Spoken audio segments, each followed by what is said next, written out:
अस्सलाम वालेकुम, आप देख रहे हैं प्रोग्राम आवाम की आवाज़ और मैं हूं आपकी मेज़बान फ़रा इकरार। आज इस मौजू के पर हम प्रोग्राम करने जा रहे हैं। ये मौजू हमारे लिए कुछ नया नहीं है, हमने इससे पहले भी इस मौजू पर प्रोग्राम किए हैं, इस मसले के हल के लिए आवाज़ उठाई है और ये मसला है ट्रांसजेंडर से जुड़ा हुआ।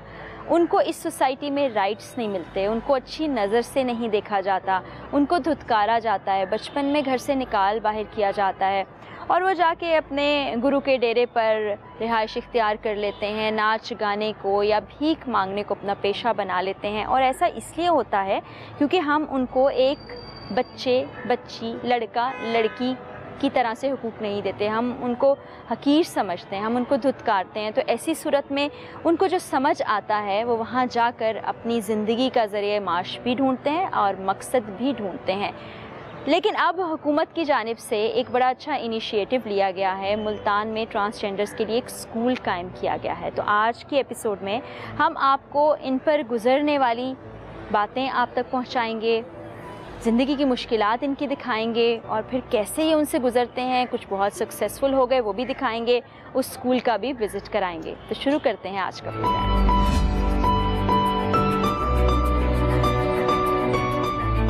इस वक्त हम लाहौर से मुल्तान का सफ़र तय करके पहुंच चुके हैं। मुल्तान के सेक्रेटरी एजुकेशन के ऑफ़िस के अंदर यहाँ हम आपको दिखाने जा रहे हैं पाकिस्तान का पहला ट्रांसजेंडर स्कूल और साथ ही साथ सेक्रेटरी एजुकेशन साउथ पंजाब से आपकी बातचीत भी कराएंगे। तो चलते हैं।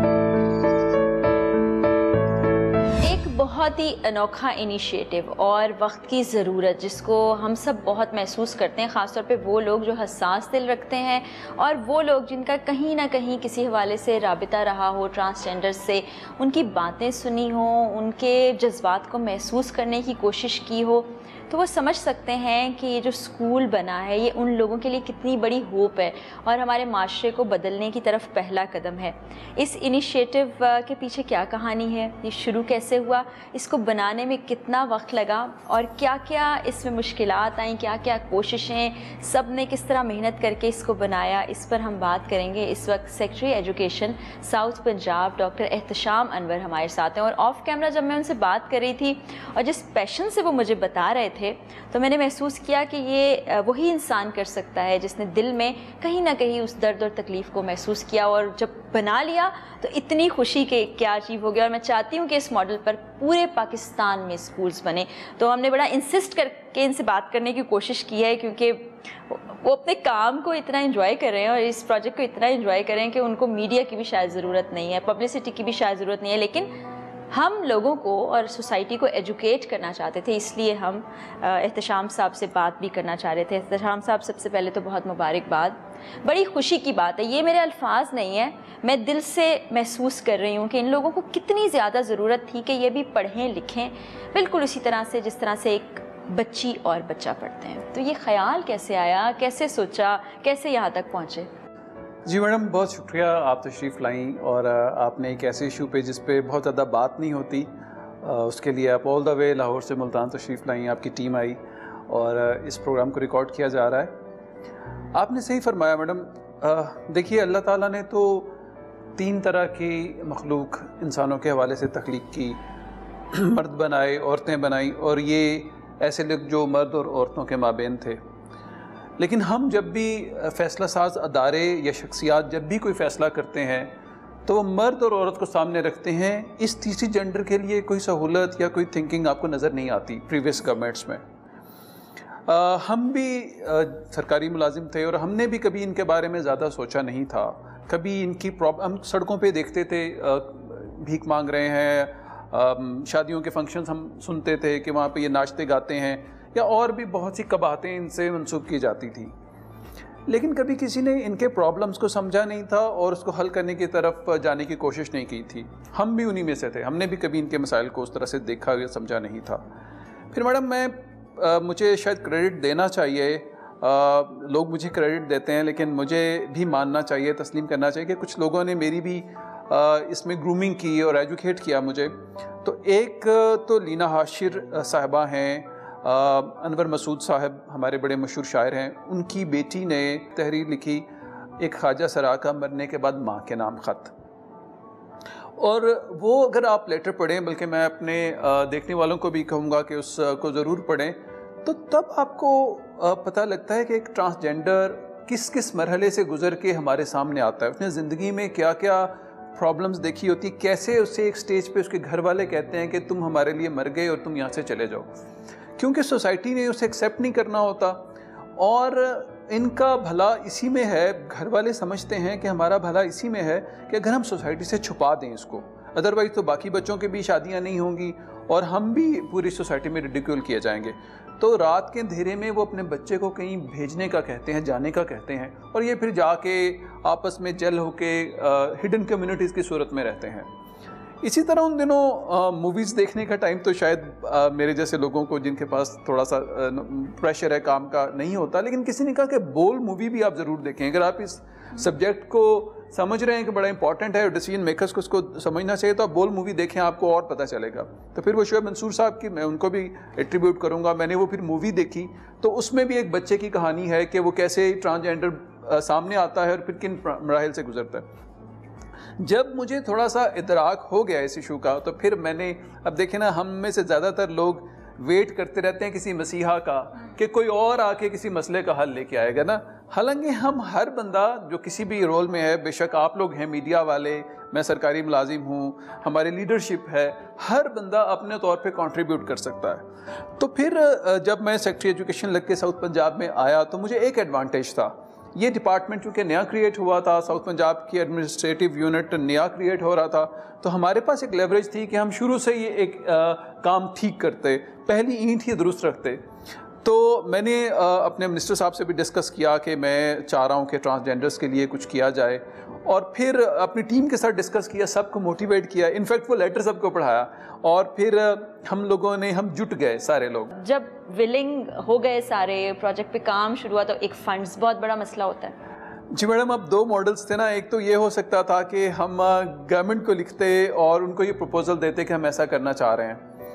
उसमें हम बहुत वहम का शिकार थे। हमें लगता था कि चूँकि पहली दफ़ा हो रहा है तो शायद बहुत सी क्वेरीज़ हों, बहुत सा फाइलों का आना जाना शुरू हो जाए और ये प्रोजेक्ट कहीं बीच में ही रह जाए। तो दूसरा मॉडल ये हो सकता था कि हम करके दिखाते और फिर जब वो सक्सेसफुल हो जाता तो सब लोग उसको पसंद करते और फिर उसको रेप्लिकेट किया जाता। यहाँ मैं ये भी बता दूँ कि हमने शुरू तो सिर्फ मुल्तान में किया था, लेकिन गवर्नमेंट ने अब फैसला किया है कि ये अब इस साल हर डिविजनल हेडक्वार्टर पे चला जाएगा और नेक्स्ट ईयर ये फिर हम डिस्ट्रिक्ट्स में लेके जाने की कोशिश करेंगे। तो जो पहला कदम हमने उठाया था, अल्लाह ताला ने इतना करम किया कि वो पूरे पाकिस्तान में इंशाल्लाह हम, उसके बाद आई सपोज के बाकी गवर्नमेंट्स भी डेफिनेटली इसको लुक आफ्टर करेंगी और करेंगी इंशाल्लाह। अभी स्कूल किस हालत में है वो तो हम दिखाई देंगे, लेकिन एक दफ़ा फिर मैं यही जो आपने इनिशिएट किया है प्रोजेक्ट, उस पर आपकी तारीफ़ भी करना चाहूँगी और शुक्रिया भी अदा करना चाहूँगी कि इस मॉडल पर चलते हुए आगे मुझे लगता है पूरे पाकिस्तान में हम ऐसे स्कूल्स देखें। बहुत शुक्रिया मैडम, वो बहुत शुक्रिया, आपने इनकरेजिंग वर्ड्स यूज़ किए, लेकिन सच तो ये है कि मैं तो एक फेस हूँ जो सामने आया हुआ है और कह रहा है कि ये सब कुछ हो गया है, लेकिन इसके पीछे बहुत से लोगों की टीम एफर्ट शामिल है। आपको मैं बताऊं, इसमें इतने छोटे छोटे मरहले आए जो कि आज के बाद लोग रियलाइज़ भी नहीं करेंगे कि ये कितना मुश्किल था और उन्होंने कैसे कैसे किया। जैसे मैंने आपको बताया कि पैसे नहीं थे तो हम लोगों ने यूनिफॉर्म भी खरीदने थे। हम चूँकि इनको अट्रैक्ट करना चाह रहे थे। अब मसला सिर्फ कम्युनिटी का ही नहीं था, यानी इन जनरल सोसाइटी जो इनको अकोमोडेट नहीं करती है, बल्कि इनकी तरह से भी प्रॉब्लम थी। ये इतने सोसाइटी से डिसइल्यूजन हो चुके थे कि ये किसी भी बात पे, हर बात को शक की निगाह से देखते थे। तो इनको कन्विंस करना, इनके घेटोस में ये रहते हैं, छुप के रहते हैं, वहाँ तक रीच आउट करना, इन्हें कहना कि आओ बैठो स्कूल में पढ़ो, उस पर लेके आना, तो शुरू में ये भी बिल्कुल आमादा नहीं थे। अब हमने क्या क्या अट्रैक्शंस डाली मैडम, हमने कहा कपड़ा, जूता, फीस और बस्ता। हमने कहा हम आपको यूनिफॉर्म देंगे, आपकी फीसें भरेंगे, आपको नए जूते देंगे, आपको बस्ता देंगे, स्टेशनरी, बैग, बुक्स। तो वो हमने इनको एक अट्रैक्शन दी। फिर हमने इन्हें कहा कि अच्छा हम आपको ट्रांसपोर्ट देंगे। अब देखें ना, सरकारी स्कूलों में अनफॉर्चुनेटली रिसोर्सेज ज़्यादा नहीं होते, किसी बच्चे को ट्रांसपोर्ट नहीं दी जाती। हमने इनके लिए बस अरेंज की और आज भी चल रही है बड़ी कामयाबी। जो घर से हम इनको लेके आते थे क्लासरूम में, यानी इन्होंने हमारे दिए हुए कपड़े, जूते पहनने होते थे, गाड़ी बाहर खड़ी होती थी, उसमें बैठना होता था, हमारे पास आना होता था। हमने इतना स्मूथ कर दिया। एक और मज़े का काम जो हमने किया मैडम, हमने शुरू में सोचा कि हम पढ़ाएंगे इन्हें, फिर हमें ख्याल आया कि हम ढूंढते हैं इनमें से अगर कोई पढ़ा लिखा है ट्रांसजेंडर तो उसको टीचर के तौर पे लेके आते हैं। खैर हमने जब अपनी सर्वे स्टार्ट किया तो हमें पता चला कि 3 MPhils हैं इनमें, ना PhD कोई भी नहीं है लेकिन 3 MPhils हैं। तो एक MPhil का पता लगा उनका ताल्लुक भी मुल्तान से है लेकिन वो इस्लामाबाद में होती हैं। हमने उनको रीच आउट किया, उन्हें कन्विंस किया अपने शहर में वापस आएँ। एक MPhil जो थी आयशा मुगल उनका नाम है, वो इसलिए मशहूर हैं कि 2 साल पहले 1.5-2 साल पहले कायद-ए-आज़म यूनिवर्सिटी में वो बतौर लेक्चरर सामने आई थी तो बड़ा उनका नाम आया था। हमने उनसे बात की कि आप हमें गाइड कर सकती हैं कि क्या प्रैक्टिकल प्रॉब्लम्स हैं, क्या मॉडल बनाएं। तो she travelled all the way from Islamabad, वो हमारे पास आई अपने दीगर साथियों के साथ। तो हमने आहिस्ता आहिस्ता हमें पढ़े लिखे ट्रांसजेंडर्स मिलना शुरू हुए। तो फिर हमें BS साइकोलॉजी मिली, हमने उनको भी लिया अपने साथ। एक बच्चा ज़रा निस्बतन कम पढ़ा लिखा था लेकिन हमने उसे कहा तुम्हें टीचिंग असिस्टेंट रख लेते हैं। उन्होंने कहा मैं GC से पढ़ा हुआ हूँ, मैंने FSC की है। हमने कहा तुम टीचिंग असिस्टेंट आ। ये जो हमने फैकल्टी खड़ी की ना ट्रांसजेंडर्स में से, इसके पीछे भी हमारे 3 मकासद थे। 1, जिन बच्चों को हम कह रहे हैं कि आके पढ़े उनको रोल मॉडल्स नजर आए। आज तक उन्होंने अपनी कम्युनिटी में से सिर्फ नाचते गाते लोग देखे थे या भीख मांगते। हमने उन्हें दिखा दिया कि नहीं आप पढ़ेंगे तो आप तो ये भी बन सकते हैं, टीचर्स भी बन सकते हैं। दूसरी बात हम समझते थे कि इनकी साइकोलॉजी को हमारी निस्बत वो बेहतर समझेंगे तो हमने मिक्स एंड मैच किया। और तीसरी बात ये थी कि हम ये भी चाह रहे थे कि इनके लिए इनकम जनरेशन भी स्टार्ट हो। जो लोग पढ़े लिखे हैं उनके लिए कोई, अगर हमने किसी को पैसे देने ही हैं तो क्यों ना ट्रांसजेंडर को दे दें। तो इस तरह से हम ट्रांसजेंडर्स को लेके आए टीचर। ऑब्वियसली आप उनसे मिलेंगी। I am very happy to disclose this as well, अल्लाह ताला के फजल से, कि एक ट्रांसजेंडर को हमने PhD में एडमिशन लेके दे रहे हैं। उन्होंने फॉर्म कल अपना जमा करवा दिया है और पाकिस्तान का पहला PhD भी इंशाल्लाह ताला, हमारा ये जो ट्रांस एजुकेशन का प्रोजेक्ट है इसमें से पहला PhD ट्रांसजेंडर भी यहाँ से निकलेगा। बड़ी ज़बरदस्त चीज़ें आपने बताई, नीयत अच्छी है तो इंशाल्लाह अल्लाह ताला इस प्रोजेक्ट को सक्सेसफुल बनाएगा। और आप देखें कि कितनी छोटी छोटी चीज़ों का इसमें ख्याल रखा गया है। स्कूल भी आपने देखा कि वहाँ पर किस तरह से ये तमाम लोग जो तालीम हासिल करके अपने लिए कोई ज़िंदगी में कमाई का ज़रिया ढूंढना चाहते थे, उन ज़राए से हट के जो इनके साथ मंसूब कर दिया गया है। तो अभी वो पढ़ रहे हैं, कल को पाकिस्तान के सक्सेसफुल शहरी बनेंगे और फिर याद करेंगे कि ये पहला एक स्कूल था जहाँ से हमने पढ़ा लिखा और आज हम कामयाब शहरी के तौर पर अपनी ज़िंदगी गुजार रहे हैं। तो किसने बताया था? फेसबुक पे देखा था इसको। इस स्कूल से पहले आप किसी स्कूल गई? घर वाले कहते कि फीस नहीं भरी जा सकती। बेसिक चीज़ें हैं, बच्चे बड़ी तेज़ी से सीख रहे हैं। अच्छा, कभी इनमें कोई शरारती बच्चा तो नहीं है जो तंग करता हो?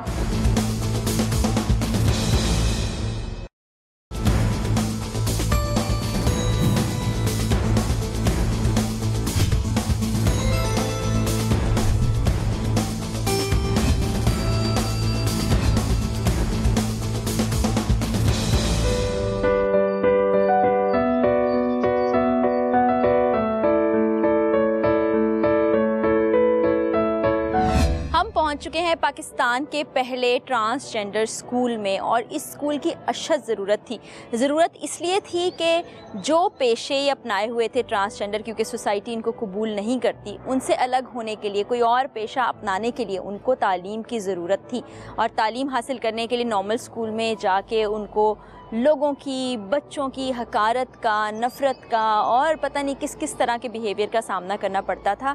तो अब एक ऐसा स्कूल मौजूद है जहाँ पर ये और इन्हीं जैसे बच्चे पढ़ेंगे और अल्लाह करे कि पाकिस्तान में इतनी ज़्यादा तब्दीली आ जाए कि इनके लिए एक्सेप्टेंस भी पैदा हो। लेकिन कम से कम इस स्कूल के बनने के बाद ये तो है कि बहुत से ऐसे ट्रांसजेंडर्स होंगे जो यहाँ से तालीम हासिल करेंगे और अच्छे शोबों में जाकर अपनी खिदमत सर अंजाम दे सकेंगे। तो चलें अंदर चलते हैं, इनसे बातचीत करते हैं और आपको दिखाते हैं ये स्कूल कैसे चल रहा है, यहाँ पढ़ने वालों के क्या अज़ाइम हैं।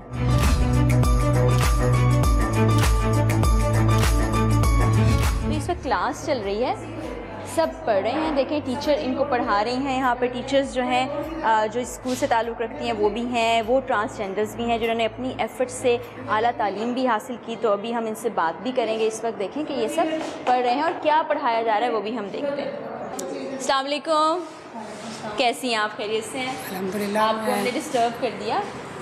जी नहीं, कोई ऐसी बात नहीं, कोई डिस्टर्ब नहीं किया। अच्छा, कब से आप इनको पढ़ा रही हैं बच्चों? ये अब दूसरा मंथ चल रहा है। अच्छा, और मैं इन्हें मैथ करवा रही हूँ। प्राइमरी क्लास है ये। ठीक है। और इनकी 3 टीचर्स इनको पढ़ाती हैं और उर्दू, मैथ और इंग्लिश। सही। और अच्छी क्लास है। मैं मैथ की टीचर हूँ। माशाल्लाह से इन्होंने 100 तक गिनती सीख ली है, उल्टी गिनती सीख ली है, और इन्होंने प्लस करना सीख लिया है, माइनस करना सीख लिया है, और टाइम देखना भी सीख लिया। अच्छा, लिया। पहले नहीं आता था टाइम पहले देखना? बहुत सारी बातों के लिए नहीं पता था। अच्छा। तो बहुत सारे बच्चे बड़े शौक से पढ़ रहे हैं और बिल्कुल डिस्टर्ब नहीं कर रहे हैं, हमें जबरदस्त कहना मानते हैं। अच्छा, कभी इनमें कोई शरारती बच्चा तो नहीं है जो तंग करता हो? नहीं, कभी कभी होता है ऐसे, लेकिन ज़्यादा नहीं। ज्यादातर आपके फौरन साथ obey कोऑपरेट करते है। तो हैं आपको कैसा लग रहा है? जैसे आपने पहले छोटे बच्चों को पढ़ाया होगा, या ये थोड़े बड़े हैं प्राइमरी के हिसाब से, तो कैसा लग रहा है आपको? तो मैं वैसे basically first year second year की एसएस मैथ अच्छा हूँ। अच्छा अच्छा। तो मुझे अच्छा लगा है। बेसिक चीज़ें बच्चे बड़ी तेज़ी से सीख रहे हैं, क्योंकि छोटे बच्चे टाइम लगाते हैं सीखने में। ये बच्चे माशाल्लाह बड़ी तेज़ी से सीख रहे चलें जी, आप लोग बड़ा अच्छा काम कर रहे हैं। अल्लाह करे कि ये सक्सेसफुल हों इंशाल्लाह, और इंशाल्लाह। मुख्तलिफ ज़िंदगी के शोबों में सर्व भी करें। आपका भी बहुत शुक्रिया। और इनसे भी हम बात करते ठीक हैं। है। आपको हम दिखाएंगे, थैंक यू, आपको हम दिखाएंगे कि किस तरह से ये एफ़र्ट करके यहाँ पहुँचते हैं, क्योंकि इनके लिए आसान नहीं है यहाँ तक आना, फिर तालीम हासिल करना, फिर लोग इनसे कैसे बिहेव करते हैं, ये सारी बातें हम इनसे पूछ के आप तक ज़रूर पहुँचाएँगे। इस वक्त एक स्टूडेंट हमारे साथ हैं, हम इनसे बात करते हैं। अस्सलाम वालेकुम। वालेकुम अस्सलाम। क्या नाम है आपका? मेरा नाम रिमशा। रिमशा, मुझे ये बताएं कि आज से पहले, मतलब इस स्कूल से पहले आप किसी स्कूल गई? जी गए थे, लेकिन वहाँ पे पढ़ नहीं सके, तो इस वजह से फिर घर वालों ने हटा दिया। घर वाले कहते कि फ़ीस नहीं भरी जा सकती। कि यहाँ पे आए, यहाँ पे टीचर का यानी कि जो भी हैं सबका बहुत अच्छा रवैया है, और सबसे ज़्यादा हमारी टीचर हमारे साथ बहुत अच्छी हैं। उन लोगों ने आज तक हमें कोई, जैसे कि आम स्कूल में टीचर डांटती है, मारती है, ऐसा उन लोगों ने हमारे साथ कभी नहीं किया। यहाँ पे टीचर भी हमारे साथ बहुत अच्छे हैं। पहले जब आप स्कूल जाती थी तो आपके साथ जो क्लास में पढ़ने वाले बच्चे थे या टीचर्स थे, वो कैसे पेश आते? वो पहले क्लास के बच्चे थे, वो भी ऐसे मतलब छेड़खानी करते थे। असल में दरअसल रानी नाम मेरा उन्होंने ही रखा था। कोई अच्छा। रानी कहता था, कोई रेशमा कहता था, कोई ऐसे कहते करते ना। फिर मैंने, जब मैं बड़ी हुई तो मैंने अपना नाम रानी ही रख लिया। अच्छा रानी, मुझे ये बताएं कि जब आप देखती हैं कि आप ही के जैसे और लोग इतना पढ़ लिख के, जैसे एमफिल टीचर्स भी हैं आपके, तो उससे कुछ दिल को हौसला मिलता है, हिम्मत बढ़ती है? जी, हिम्मत बहुत बढ़ती है। और एक तो ये भी तकलीफ़ होती है, काश हम भी ऐसे लोगों की बातें बर्दाश्त करते करते हम भी ना डरते, हम भी घबराते ना, उनका मुकाबला करते, हम भी पढ़ जाते। लेकिन अब बहुत मतलब टाइम वेस्ट हुआ है, और अब खुशी भी हुई है कि चलो दोबारा हमने इस मतलब ये मौका दिया पढ़ने के लिए, तो इंशाल्लाह हम कामयाब होंगे। इंशाल्लाह इंशाल्लाह। अभी भी देर नहीं हुई, अभी भी आप पढ़ो लिखोगे और आपका जो ख्वाब है टीचर बनने का वो पूरा होगा। जब छोटी सी थी तो तब तो एहसास भी नहीं होगा आप दूसरों से अलग हो? नहीं, हाँ, लेकिन क्लास में जो मतलब बच्चे थे ना, तो वो कहते थे बहन जी, अच्छा। बीबी, इस तरह के वर्ड्स यूज़ करते थे। ये स्कूल खुलने की कितनी खुशी है? बहुत ज़्यादा कि हुकूमत ने जो हमारे लिए इनिशिएटिव लिया है, उसका ये दूसरों पर बहुत असर हो रहा है कि मतलब लोग देख रहे हैं कि हम पढ़ रहे हैं। उनमें ये होगा कि अब लोग रिस्पेक्ट भी करेंगे, और जैसे जैसे ट्रांस पढ़ेंगी और वो अपने हकूक़ जानेंगी, उसके बाद वो माशरे में सर्वाइव कर सकेंगे। तो बाकी लोगों को आप खुद भी काउंसलिंग करते हो, मोटिवेट करने की कोशिश करती हो कि जी, ये जी। कुछ कॉन्फिडेंट हो जाए, क्योंकि कुछ बहुत डरे बिल्कुल, घबराए awareness परेशान देने है। से ही उनमें मतलब जज्बा पैदा होगा, और वो पढ़ेंगे भी सही, और उन्हें अपना आगे वाला फ्यूचर भी नज़र आएगा कि अगर हम पढ़ लिख जाती हैं तो ये इस जगह पर खड़े हैं, तो हम भी कल को इस जगह पर आ सकते हैं। अब देखिए मैम अलीशा हैं, वो माशाल्लाह यहाँ पर टीचिंग भी कर रही हैं, उसके अलावा एज अ कंसल्टेंट भी हैं। कंगना, क्या हाल है? अल्लाह का शुक्र, मैं ठीक हूँ मैम। कब से आ रहे हो यहाँ? मुझे हो गया हफ्ता हो गया। एक हफ्ते से जी, पढ़ एक रहे हो। हफ्ता हो गया यहाँ का मुझे। किसने बताया था? ये मैंने फेसबुक पे देखा था इसको। अच्छा। और बाकी जो गुरु अलीशा शानी है, उन्होंने मेरा डेरे पर आई थी वो लोग ना। अच्छा, जी तो आप डेरे पे रह रहे हो अपने जी, मैं घर डेरे वालों से पे अलग? घर वालों से लगा। कब घर वालों से अलग हुए? मुझे हो गए 3 साल हो गए हैं। अच्छा। जब से अम्मी अब्बू की डेथ हुई, उसके बाद इनके फिर मैं डेरे पे आ गई। अम्मी अब्बू साथ देते थे? जी देते थे बिल्कुल। बहन भाई नहीं देते? बहन भाई नहीं देते, वो नहीं देते। मैंने भाइयों से बात की थी, लेकिन उन्होंने कहा नहीं, तुम अपना खुद सेटअप करो। खुद ही बुक कहते? जी इससे पहले कभी स्कूल गए? नहीं, स्कूल नहीं गए। अच्छा, जी, उसकी क्या first time। वजह थी? मना किया घर वालों ने? नहीं, वो तो कहते थे, लेकिन खुद ही दिलचस्पी न की। फिर मेरी फील्ड इस तरह की थी इसलिए, लेकिन अब बहुत अच्छा लग रहा है। अभी ज़िंदगी भी हमारे साथ है, ज़िंदगी से भी हम बात करते हैं। क्या हाल है आपके? शुक्र अल्लाह का मैम, आप सुनाए? बिल्कुल ठीक। पढ़ाई कैसी जा रही है? बहुत अच्छी जा रही है मैम। अच्छा, आप घर पे रह रहे हो या? जी मैम, मैं अपनी फैमिली में रहती हूँ। फैमिली में रहते हो? जी। फैमिली में रहने का मतलब ये है कि वो आपको सपोर्ट कर रहे हैं? जी बिल्कुल, मेरे फादर हैं नहीं, बस अम्मी हैं। अच्छा। बस सिस्टर हैं, इसकी वजह से फिर मैं अपनी फैमिली में रह रही हूँ। तो अभी जब स्कूल नहीं आ रही थी आप, तो फिर उससे पहले क्या कर रही थी? मैं बस फंक्शन करती थी और घर पे रहती थी। अच्छा, कभी जहन में सोच तो आई होगी मैं भी पढ़ूँ, मैं भी जी बहनों की मैं तरह पढ़ना जाऊँ चाहती स्कूल? थी शुरू से, मुझे तो बहुत शौक था पढ़ने का, लेकिन फिर घर के खर्चात इशू की वजह से मैं नहीं पढ़ सकी।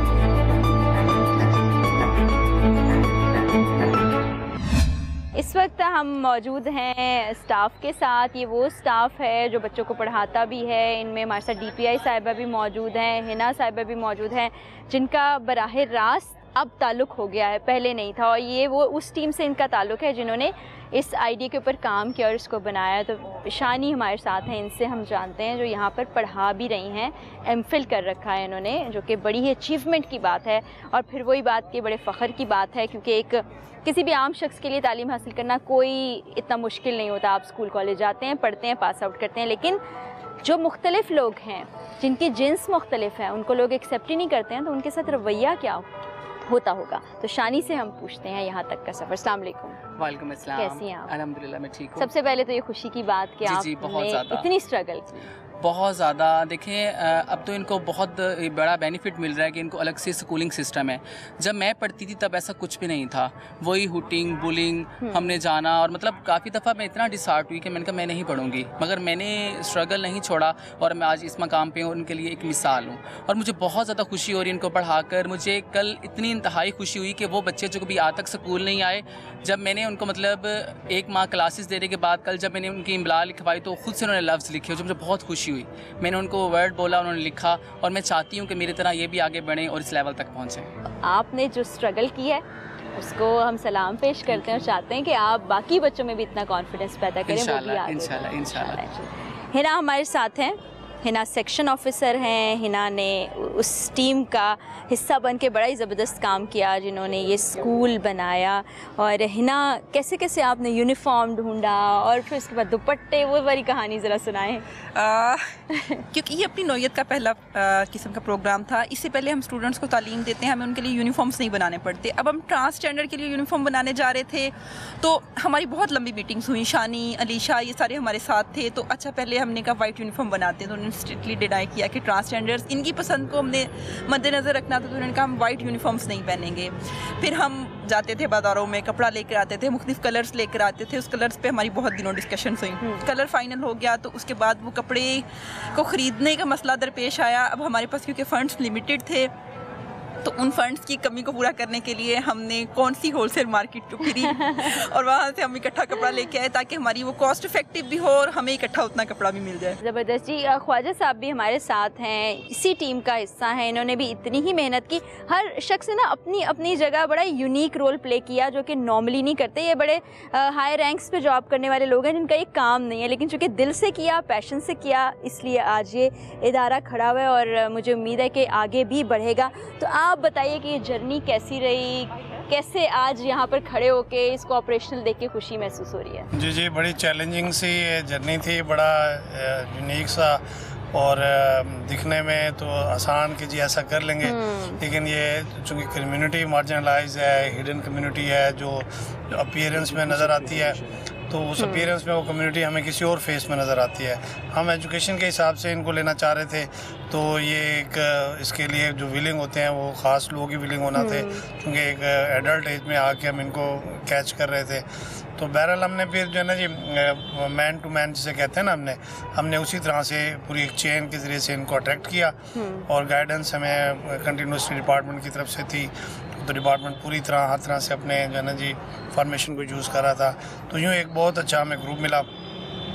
करिकुलम हमने गवर्नमेंट का ही अडॉप्ट किया, जो एडल्ट में एक्सक्लेड लर्निंग प्रोग्राम मौजूद था हमारे पास, जैका का बना हुआ, उनसे हमने मिला। फिर हमने बाकायदा जो एक टीचर्स इनको पढ़ाने के लिए इन्वॉल्व करने थे वो हमने ढूंढे, और जो फिर हमने कहा कि एक टीम ट्रेनर्स की भी तैयार करें, और ये ट्रांस कम्युनिटी से भी हमें टीचर्स मिले, तो हमने इन सबको ना ये जैका की training the. With the passage of time लोगों के रवैये बर्दाश्त किए, ट्रांसपोर्ट यूज़ कर रही हूँ, वहाँ पे बुलिंग। मैं बोलती हूँ कि मेरी एक बेटी है, एक बेटा है। बेटी घर में रहती है, बेटा बाहर काम करने जाता है। तो ये आपकी फैमिली हुई है? हाँ ना। तो आपकी गुरु साइमा है या दोस्त? नहीं, ये मेरी माँ बनी हुई है।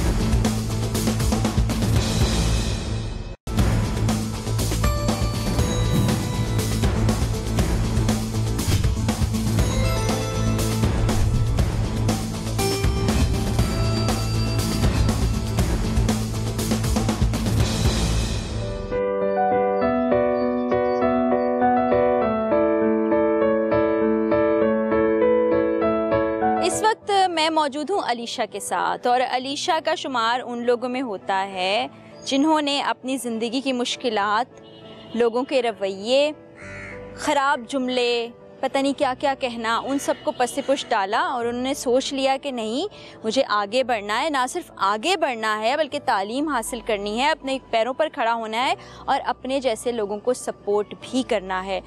अलीशा यहाँ पर एज़ कंसल्टेंट भी काम कर रही हैं, एमफिल इन्होंने मुकम्मल कर लिया है, अब पीएचडी की तरफ बढ़ रही हैं। और इस वक्त जब मैं अल्फाज ये अदा कर रही हूँ तो मुझे बड़ा फ़ख्र महसूस हो रहा है, क्योंकि किसी भी एक आम औरत या मर्द के लिए करना कोई मुश्किल काम नहीं है, बड़ा आसान है। लेकिन जिस जेंडर से इनका ताल्लुक़ है उसको सोसाइटी किस नज़र से देखती है और उसका रवैया कैसा होता है, उसके बाद इतना अचीव कर लेना बहुत ही बड़ी बात है, बहुत ही कामयाब हैं, जो कि कोई एक आम मर्द या औरत भी नहीं होते। तो अभी हम अलीशा से बातचीत करते हैं, सामने एक बेंच है उस पर बैठते हैं और तफसील से गुफ्तगू करते हैं। अलीशा, ये कहने की बात नहीं है, मुझे जेन्युइनली बहुत फ़ख्र महसूस हो रहा है, क्योंकि मेरे लिए या मेरी टीम के लिए या कोई भी एक काम सड़क पे चलता फिरता लड़का लड़की, उसके लिए बड़ा आसान होता है, स्कूल चले जाना, एजुकेशन हासिल कर लेना, आगे बढ़ जाना, जॉब कर लेना। लेकिन आपके लिए बहुत मुश्किल रहा होगा। उन मुश्किलात को आपने कैसे झेला, वो मैं आज आपसे जानना चाहूँगी। बिस्मिल्लाहिर्रहमानिर्रहीम। मुश्किलात की बात करें तो अब मैं एक जुमले में मतलब समंदर को कूज़े में बंद नहीं कर सकती, लेकिन मैं आपको कुछ जनरल चीज़ें बताना चाहती हूँ जो हमारी रियलिटी है सोसाइटी की।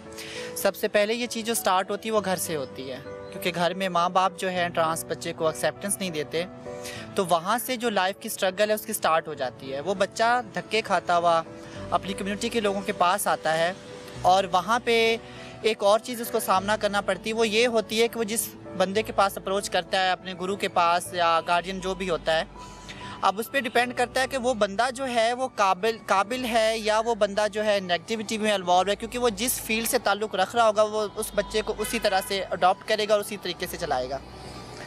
तो जब मैंने घर छोड़ा था आज से 10-12 साल पहले, तो मैं भी अपनी कम्युनिटी के लोगों के पास आई थी, लेकिन अल्हम्दुलिल्लाह मेरे पास कुछ 1-2 लोग ऐसे थे जो पढ़े लिखे थे मेरी कम्युनिटी के, तो मुझे फ़ील हुआ कि मुझे भी एजुकेशन आगे कंटिन्यू करनी चाहिए। और फिर वहाँ से मेरी एक स्ट्रगल का आगाज़ हुआ, और जब वो स्ट्रगल मैंने स्टार्ट की थी अपनी लाइफ की, तो मैं समझती हूँ कि पूरी दुनिया एक तरफ थी और मेरी लाइफ और मेरा फ्यूचर जो था वो एक तरफ था। उसमें मेरे पास 2 ऑप्शन थे, या तो मैं अपने फ्यूचर को उसके मुताबिक ढालती जो बाकी कम्युनिटी के लोग चाह रहे थे, और या मैं उसके मुताबिक ढालती जो 2-3 लोग चाह रहे थे। तो वहाँ से फिर मैंने एजुकेशन का स्टार्ट किया और मैं फंक्शंस करती रही। 8 से 10 साल मैं रात को डांस करती थी और दिन में मतलब कॉलेज और फिर यूनिवर्सिटीज़ में जाती थी। तो जो पैसा था जो मैंने फंक्शन से कमाया, उसको मैंने इस तरह से यूटिलाइज़ किया कि वो मेरी फ़ी जो थी मेरी यूनिवर्सिटी की वो उससे कवर होती थी। उसके साथ साथ वो फैमिली जिसने मुझे घर से निकाला या जहाँ मैं नहीं रह सकी, मैंने उनको भी अफोर्ड किया। लेकिन with the passage of time ये अरसा जो था 10-12 साल जो थे मेरी ज़िंदगी के फ़ैसला कुन थे, उस पर मैंने हार नहीं मानी। मैंने लोगों के रवैये बर्दाश्त किए, मार्केट में जाना वहाँ पे बुलिंग, ट्रांसपोर्ट यूज़ कर रही हूँ वहाँ पे बुलिंग, यूनिवर्सिटी जा रही हूँ वहाँ पे बुलिंग, मतलब जो लोग जिस तरह से जिसका एक्सेस होती थी वो मुझे उस तरह से अप्रोच करके मुझे हरास करने की कोशिश करता था। लेकिन अल्हम्दुलिल्लाह मैं पढ़ी लिखी थी तो मुझे इन चीज़ों की नाव हाव का पता था, और मैं ऐसे रवैयों के ऐसे सलूक जो मेरे साथ हुए उनको मैं झेलती हुई जो है आज आपके सामने बैठी हूँ। और मैं बड़े फ़ख्र से कह सकती हूँ कि मैं पाकिस्तान में इस वक्त सबसे ज़्यादा पढ़ी लिखी ट्रांसजेंडर मैं ही हूँ। और हमारे यहाँ ना ट्रांसजेंडर्स के, अलीशा आपसे बेहतर कौन जानता होगा कि कोई राइट्स नहीं दिए जाते, यहाँ तक कि उनको जान से भी मार दिया जाता है। हाँ, अगर किलिंग की बात करूँ कि तो मैं क्या कहूँ कि मेरी बहुत सारी ऐसी फ्रेंड्स थी जिनका मर्डर हो गया है, और वो लॉस ज़िंदगी में कभी पूरा नहीं हो सकता। पिछले 1-2 सालों की बात करें तो 73 से अब 84 तक मर्डर्स पहुंच चुके हैं। लास्ट अभी 2 डेज़ के अंदर 2 मर्डर हो चुके हैं। उसमें बहुत ज़्यादा जो मर्डर्स हो रहे हैं वो जो है गैरत के नाम पे मर्डर हो रहे हैं, मतलब घर वाले मार देते हैं या कोई ऐसा बंदा इन्वॉल्व होता है, थर्ड पार्टी इन्वॉल्व के वो मर्डर कर देता है और बाद में पता ही नहीं चलता कि वो मर्डर किया किसने है। और सेकंड उसमें ये आ जाता है कि फिर उस केस को कोई परसू ही नहीं कर पाता, वो केस चलता ही नहीं है। मैंने बहुत सारे ऐसे केसेस देखे हैं कि जिनकी अभी तक FIR ही लॉन्च नहीं की गई और पुलिस वाले यही कहते हैं कि ये लोग खुद जिम्मेदार होते हैं, इसमें इन्वॉल्व होते हैं, लेकिन उनको ये नहीं पता होता कि हम भी तो इंसान हैं आखिर।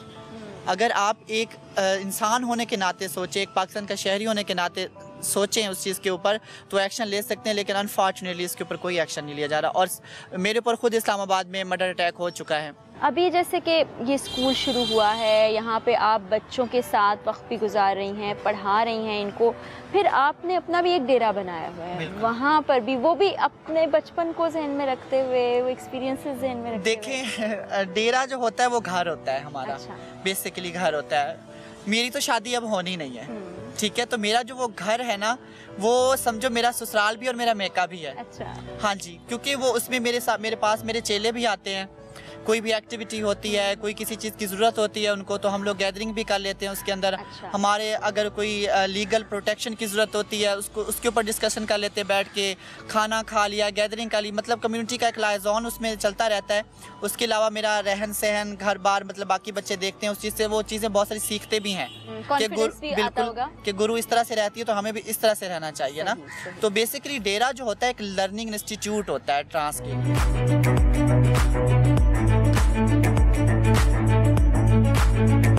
अच्छा जी, इस वक्त जिस हम घर पर मौजूद हैं उस घर की सरबराह हैं साइमा, और इनको गुरु कहा जाता है। ये क्यों कहा जाता है ये हम इनसे पूछते हैं, और बाकी जो इनके साथ रहने वाले, जो इनके बच्चों की तरह, फैमिली की तरह, उनको चेले कहा जाता है। ये भी हम इनसे बात करके पूछते हैं, और फिर वही बात के इनको रोज़ी कमाने के लिए क्या क्या काम करने पड़ते हैं। अस्सलाम वालेकुम जी। वालेकुम सलाम। कैसी हैं आप? अल्लाह का शुक्र, ठीक ठाक। यहाँ कब से रह रही हैं? काफ़ी अरसे से, काफ़ी टाइम हो गया, 10-12 साल हो चुके। 10-12 साल हो गए हैं। इस वक्त आपके साथ कितने और लोग रह रहे हैं? मेरे साथ 3-4 रहते हैं मेरे चेले जो है। अच्छा, ये गुरु चेला क्या होता है? ये गुरु का नाम क्यों दिया जाता है? गुरु का नाम, गुरु बड़ा होता है, चेले छोटे होते हैं जो बाद में इस फील्ड में आ जाते हैं, जिनको शौक़ होता है, जिनको घर वाले नहीं रहने देते या डांस वगैरह नहीं करने देते, वो फिर गुरु के डेरे पे आ जाते हैं। अच्छा। ये फिर हमारे बच्चों जैसे होते, कोई बेटी होती है, कोई बेटा, कोई ऐसे, वो अपने बच्चों की तरह फिर हमारे साथ रहते हैं। तो आप यहीं पर आपके साथ ही रहते हैं? जी, मेरे साथ रहते हैं, घर की तरह। कभी इन पे गुस्सा आता है, कोई काम ख़राब कर दें तो अम्मी की तरह आप डांट दें? बिल्कुल, जब गुरु है, बड़ा है, तो गुस्सा तो आता है। घर का सबसे बड़ा काफ़ी मरतबा गुस्सा भी आता है, डांटते भी हैं, कभी कभी मारपीट भी हो जाती है। अच्छा। वो भी प्यार से। अच्छा, प्यार से।